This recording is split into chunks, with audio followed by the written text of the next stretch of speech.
হিলি স্থলবন্দর দিনাজপুর, বাংলাদেশ।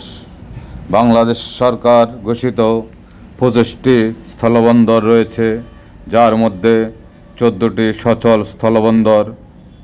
সর্বশেষ স্থলবন্দরটি হলো এই হিলি স্থলবন্দর। হিলি বাংলাদেশ ভারত সীমান্তের স্থলবন্দর এবং সীমান্ত চৌকি, যা পণ্য এবং লোকজনের সুচারু চলাচলের জন্য 2018 সালে একীভূত চেকপোস্ট আইসিপি হিসাবে বিকশিত হয়েছে।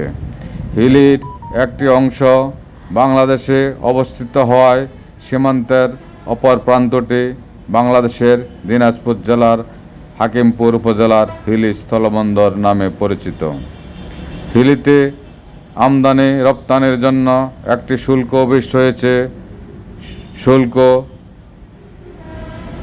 বন্দরের বিষয়ে আন্তঃসহকারী চুক্তিটি 2013 সালে জাতিসংঘের একটি চুক্তি, যা এশিয়া প্রশান্ত মহাসাগরীয় অঞ্চলে শুল্ক বন্দরগুলির বিকাশের সহযোগিতা প্রচারের লক্ষ্যে নকশাকৃত হয়েছে।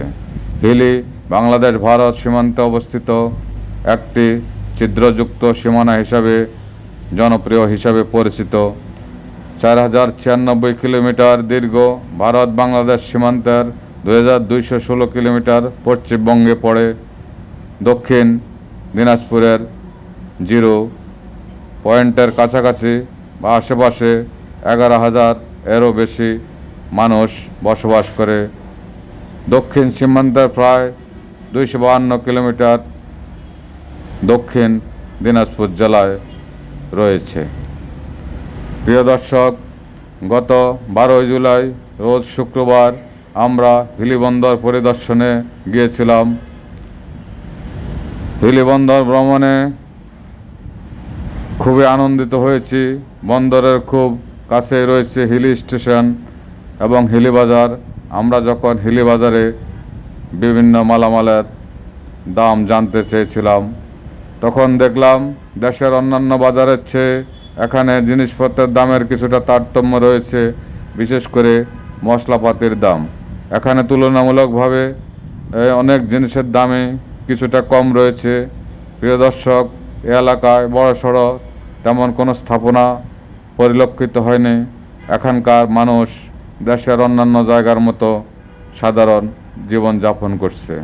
স্থানীয় লোকজনের সাথে আলাপ আলোচনার মাধ্যমে জানতে পারলাম, বৈধ কাগজপত্র ব্যতীত এ অঞ্চল থেকে ওই অঞ্চলে যাতায়াত কোনো মতেই সম্ভব নয়। অত্যন্ত দুঃখ পেয়েছি যখন জানতে পেরেছি পাশাপাশি অবস্থান করেও কেউ কারো সাথে দেখা করতে পারে না। প্রিয় দর্শক, আমি এই মুহূর্তে জিরো পয়েন্টে দাঁড়িয়ে কথা বলছি। এ এলাকা পরিদর্শনকালে অনেক ভালো লেগেছে। এই যে সামনে যেই রেল স্টেশনটি রয়েছে, এই রেল স্টেশনের অপর প্রান্তটি ভারতের সীমানা, আর এই প্রান্তটি হলো বাংলাদেশ সীমানা। এই রেল লাইনটি ক্রস করলেই যে কোনো লোক ভারতে চলে যেতে পারে, তবে এখানে বিধিনিষেধ রয়েছে, যার কারণে এপার থেকে ওপারে কিংবা এপার থেকে ওপারে আসা কোনো মতে সম্ভব নয়। দর্শক, আপনি যদি হিলি বন্দরে কখনো না এসে থাকেন, তাহলে অন্তত একবার আসার আমন্ত্রণ জানিয়ে এখানে বিদায় নিচ্ছি। আল্লাহ হাফেজ।